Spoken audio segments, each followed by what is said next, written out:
क्या हो अगर एक दिन पृथ्वी पर सभी मांसाहारी भोजन से अपने कांटे पीछे कर लें और शाकाहारी बन जाएं?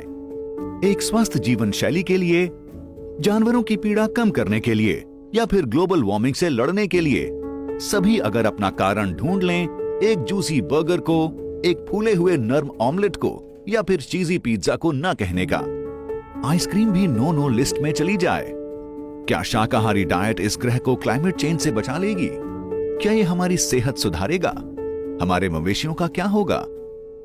आप देख रहे हैं क्या हो अगर, और ये है क्या हो अगर विश्व में सभी शाकाहारी हो जाएं तो।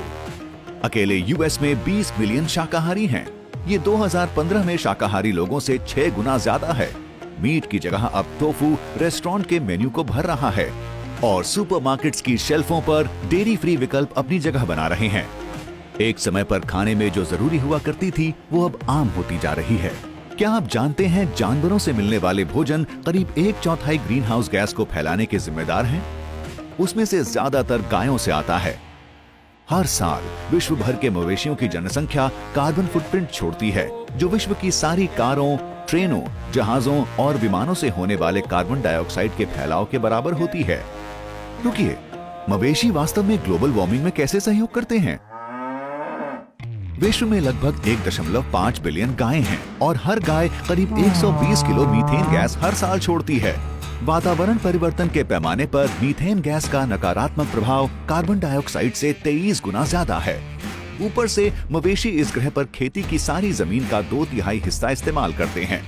अगर हम सब शाकाहारी हो जाएं, तो हम उस चारागाह का ज्यादातर हिस्सा जंगलों और घास के मैदानों को फिर से बहाल करने में इस्तेमाल करेंगे, जिससे हवा में कार्बन डाइऑक्साइड कम हो सके। हम ज्यादा फसलें उगाने लगेंगे, जिससे हमारे खाने के सामानों में कमी न आए। मवेशियों से जुड़े गैस फैलाव 70% तक कम हो जाएंगे। पर उन खेतों के जानवरों का क्या होगा? मांसाहारी भोजन की डिमांड न होने पर कई जानवरों को मार दिया जाएगा या फिर छोड़ दिया जाएगा। कुछ जानवर जैसे कि भेड़ और सूअर शायद फिर से जंगली बन जाएं, पर उनकी संख्या मांसाहारी जानवरों की वजह से कम हो जाएगी। कुछ और जानवर जैसे कि ब्रॉयलर मुर्गे जंगल में गुजारा नहीं कर सकेंगे, क्योंकि वो तो अपने पूर्वजों से बहुत पहले ही अलग हो चुके हैं। उन्हें समझ नहीं आएगा कि क्या करना है। उनके लिए सबसे अच्छा होगा कि उन्हें पशु विहारों में रखा जाए, जहां जब तक वे जी रहे हैं तब तक उनकी देखरेख की जाए। आपके पास के कसाई को कोई और काम ढूंढना होगा, और कई मिलियन किसानों को भी। वे और फसलें उगा सकते हैं या जंगलों को फिर से बहाल कर सकते हैं। पर एक बड़े पैमाने पर ग्रामीण समुदाय जो आपको दूध, अंडे और मीट पहुंचाता था, उसे महत्वपूर्ण बेरोजगारी का सामना करना होगा। विकासशील देश जो अपना जीवन और व्यवसाय मवेशियों पर निर्भर रहकर बनाते हैं, उन्हें एक बड़ी आर्थिक रुकावट का सामना करना होगा। पर सभी थोड़े सेहतमंद हो जाएंगे, या फिर हम? शाकाहारी आहार आपको अपने आप सेहतमंद नहीं बनाता। शाकाहारी लोगों को अक्सर जरूरी पोषक तत्व नहीं मिलते। उन्हें अक्सर calcium, iron, vitamin D, zinc, vitamin B12 और ओमेगा 3 फैटी एसिड जैसे तत्व नहीं मिल पाते। क्योंकि अंडा और मीट प्रोटीन के स्रोत के तौर पर नहीं मिलेगा, आपको बहुत सारा सोया, बीन्स और दालें खानी पड़ेंगी। पर एक अच्छी डाइट के साथ हम कोरोनरी दिल की बीमारियों, स्ट्रोक और डायबिटीज से कम प्रभावित होंगे। वैश्विक मृत्यु दर 10% कम हो जाएगी।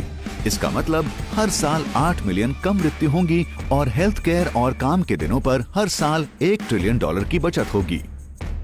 पर विकासशील देशों में नहीं, जहां 2 मिलियन से ज्यादा लोग पहले ही जबरदस्त अल्प पोषण का शिकार हैं। मीट के बिना उनके लिए चीजें स्वस्थ नहीं बल्कि खराब होंगी। पूरे विश्व का ही शाकाहारी बन जाना बहुत ज्यादा हो जाएगा। पर जानवरों से मिलने वाले भोजन को अपने आहार में रखने का मतलब है कि अंत में हमें गैस के फैलाव का सामना करना होगा। संयोग से जो मांसाहारी भोजन के शौकीन हैं, उनके लिए मवेशियों के उद्योग के कारण ग्रीन हाउस गैस का फैलना कम करने के आसान उपाय पहले से ही हैं, बस उन्हें लागू करना बाकी है। आप क्या करेंगे? क्या आप आज रात मीटबॉल पास्ता को ना कहेंगे?